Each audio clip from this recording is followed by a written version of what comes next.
yourself and it's on record. We want to advise you that the one-term movement is not getting you out of power outside the Constitution. Mr. President, nobody wants to throw you. Nobody wants to overthrow your government. Nobody wants you out of power through unconstitutional means. Mr. President, I and the people we work with are on record. We want to remove you from State House through the ballot in 2027. This narrative you are creating that there is an attempt to overthrow your government is for you to have the opportunity to use the Terrorism Act to profile communities and to persecute leaders who are opposed to your administration. Please relax. We want you to serve your one term. Nobody wants you out of government unconstitutionally. Nobody has any plan to overthrow your administration, Mr. President. We want to face you on the ballot in August 2027. So just relax and stop crying wolf that anybody wants you out of office unconstitutionally. There is no leader here who is planning a coup, and none has the capacity. And nobody is interested. The leaders in this country, and indeed 95% of the Kenyan population, want to humiliate you at the ballot. They will relish that moment. None of them would want you to go out through any other method, unless, of course, you decided to resign on your own volition. So please stop creating this narrative.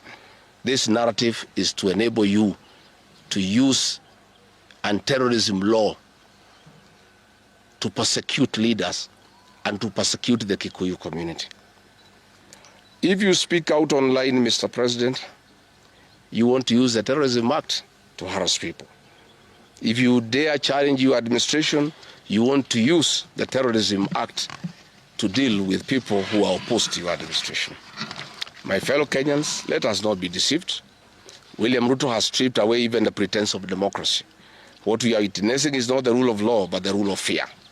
This is not the behavior of a government that serves its people. This is the machinery of outright dictatorship. Finally, I want to announce to the people of Kenya that tonight I will be traveling to the United States of America to talk to the Kenyans, the diaspora, and the international community about the state of the nation. I would have wanted to stay in the country at this very difficult time when our people are under siege, but I have engagements that I'm not able to postpone. I have been threatened by people close to William Ruto, who called some of my people today, and they will want to stop me from leaving the country. I have no problem. If you want to come and arrest me at the airport, as you are threatening us, you can go ahead. I don't have a problem. You cannot sell fear to us. You know, even if you sold us fear, we cannot buy.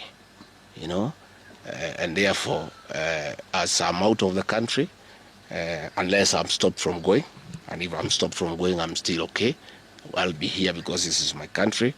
We have made sufficient arrangements with other leaders in the united opposition to create a pool of lawyers to come in through for our young people who are being persecuted on trumped-up charges of terrorism.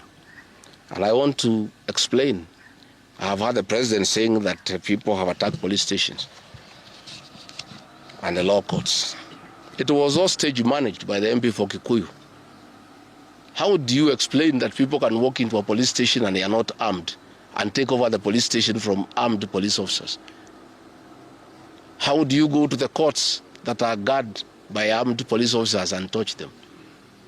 All these attacks of vital installations were stage managed by William Ruto through Kimani Ichung'wah to create the opportunity to prefer charges against people using the Anti-Terrorism Act.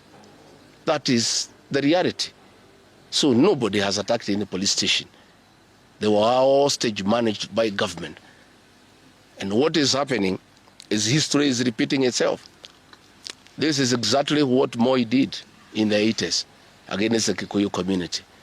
After the abortive 1982 coup, he used sedition laws and the clandestine Mwakenya movement to profile the community and hauled people into court, and they'll be taken by Bernard Chunga after 5 p.m.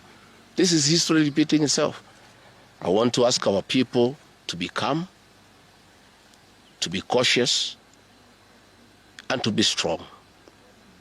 I want to appeal to our young people, the Gen Zs. Looking at the scenario of what is happening and what William Ruto has planned, I want to ask my children, my sons and daughters, to consider applying the next onslaught against President William Ruto by getting IDs and registering as voters so that they can deal with William Ruto on the ballot. Because I fear for them. Anytime they go out to the streets, they are killed like chicken. I would like to to us these children. We would like to live with them. We would like to see them grow. And when we look at the desperation of William Ruto and the brutal force he is using against these children and the use of state militias to attack them, I would like to plead with them to consider to join us, we in the opposition, by registering as voters. And in 2027, we'll be able to get rid of President William Ruto. William Ruto, finally, let me ask you a question. The Kikuyu nation, the Mount Kenya people, you call tribalists every day. These people you are waging war against, their businesses, are the same people who voted for you, even after what you did to them in 2007. They forgave you and considered you as a person they can elect as president. You have turned against the community. You are trying to mobilize other Kenyans to profile them and to fight them, but they have refused. These same people from Mount Kenya have the capacity to support somebody else. It must not be you. And they proved that they are not